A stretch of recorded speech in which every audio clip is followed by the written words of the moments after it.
જોયા ને, રોડ, સાફ રોડ, રસ્તાઓ, ગટર પાણીની વ્યવસ્થા અને રોડ લાઇટની વ્યવસ્થા. મિત્રો, હું મજાક નથી કરી રહ્યો. જે આપ જોઈ રહ્યા છો, જે આપ નિહાળી રહ્યા છો, એ આપનો જ વિસ્તાર છે, એટલે કે ભુજનો વોર્ડ નંબર 3.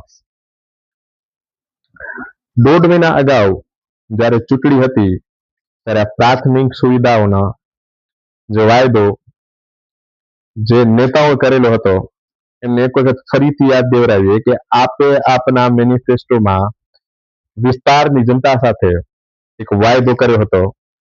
સાહેબ, 1.5 મહિનો થઈ ગયો છે. આપ આપણા વિસ્તારની મુલાકાત લો. આપે વાયદો કર્યો તો રોડ રસ્તાનો, એક વખત જરૂરથી ઉમ્મીદ રાખીએ છીએ કે આપ પર એ રોડ રસ્તા ઉપર ચાલશો અને તમારો અનુભવ જરૂરથી જણાવશો. વાત કરી હતી સાફ પાણીની. ઉમ્મીદ રાખીએ છીએ કે આપના જ વિસ્તારના કોઈ ઘરની અંદર આપ જઈ અને એ જ નળથી પાણી પીશો જે તમે વાયદો કર્યો હતો કે જે નળથી સાફ પાણી મળશે. અને ઉમ્મીદ રાખીએ છીએ કે એ જ વિસ્તારમાંથી તમે પસાર થશો તો તમને કચરાની દુર્ગંધ નહીં આવે, કેમ કે આપે વાયદો કર્યો તો સાફ સફાઈનો.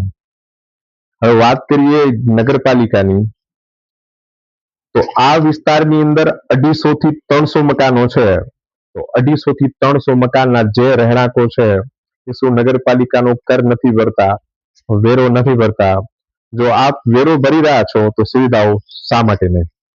આ સવાલ જરૂરથી પૂછતું મિત્રો. સવાલ પૂછવો અમારો અધિકાર છે, જવાબ દેવો આપની ડ્યુટી છે. મિત્રો, હાલ સ્થાનિક સ્વરાજ્યની ચૂંટણીઓ અને નગરપાલિકાની ચૂંટણીઓ વીતવાને હાલ ઘણો સમય નથી થયો. હાલ આપણે ભુજના વોર્ડ નંબર 3 ની અંદર આપણે હાજર છીએ. જે ચૂંટણી સમયે જે નેતાઓ વાયદા કરેલા હતા એમાં રોડ, રસ્તા અને લાઇટ કનેક્શન. હાલ ચોમાસું એટલે કે મોન્સૂન સત્રની તૈયારી છે, તો રસ્તા અમે તમને બતાવીએ કે જે રસ્તાનો વાયદો કર્યો હતો કે તમને સારા રસ્તા આપશું, તમને સારા રોડ મળશે, તમને ગટર વ્યવસ્થા, તમને પાણી વ્યવસ્થા અને તમને લાઇટ વ્યવસ્થા. તો આ 4 વસ્તુ છે જેમાં દરેક એ મેમ્બરે વાયદો કર્યો છે વિસ્તારના પોતાના વોટરો સાથે કે આ દરેક વસ્તુ અમે તમને આપશું, જે પોતાના મેનિફેસ્ટો અને વાયદાઓમાં એમને જણાવ્યું હતું. હવે વાત કરીએ રોડ રસ્તાની.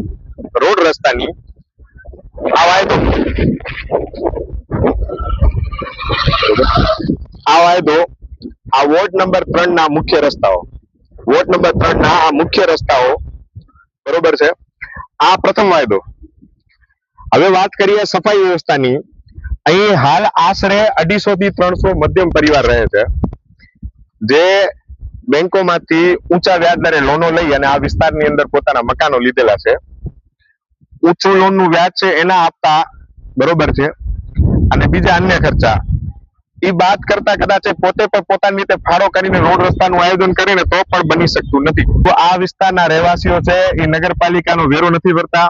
તો આ વિસ્તારના રહેવાસીઓ છે એમની પાસે રેગ્યુલર ટેક્સ જે નગરપાલિકા દ્વારા વસૂલ કરવામાં આવે છે એની અંદર છૂટછાટ આપેલી છે.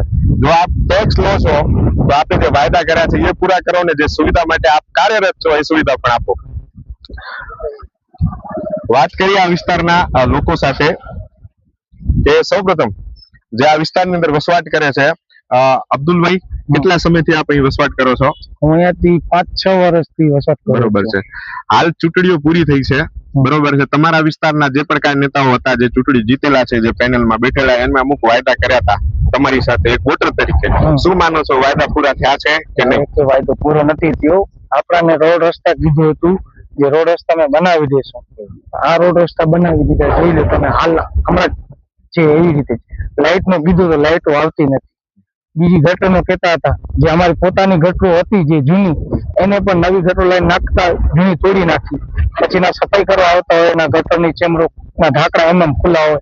હમણાં 3 દિવસ પહેલા ગાય પડી ગઈ. અમે બધા રહેવાસીઓ થઈ 500-1000 રૂપિયા કરીને ગટરના ઢાંકણા. કેટલા મકાનો છે આ વિસ્તારની અંદર? આશરે 300 થી 400 મકાન જેવા છે.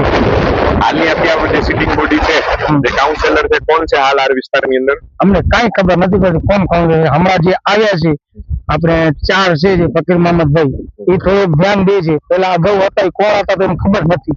5 વર્ષ હતા કાઉન્સિલર, કોણ હતા ની ખબર નથી. અગાઉ રજૂઆત કરેલી એમને? હા, રજૂઆત કરેલી. શું જવાબ મળ્યો? અમે સોસાયટી નો અગાઉ પ્રમુખ હતો, મેં આવેદન પત્ર આપ્યું હતું કે અમારા કાઉન્સિલર ખોઈ ગયા છે, અમને કાઉન્સિલર ગોતી આપો. નગરપતિને ફોન કરતા તો નગરપતિ એમ કહેતા હતા તમે તમારા કાઉન્સિલર ને કહો. અમે હમણાં કાઉન્સિલર મળતા જ ના હતા. બરોબર.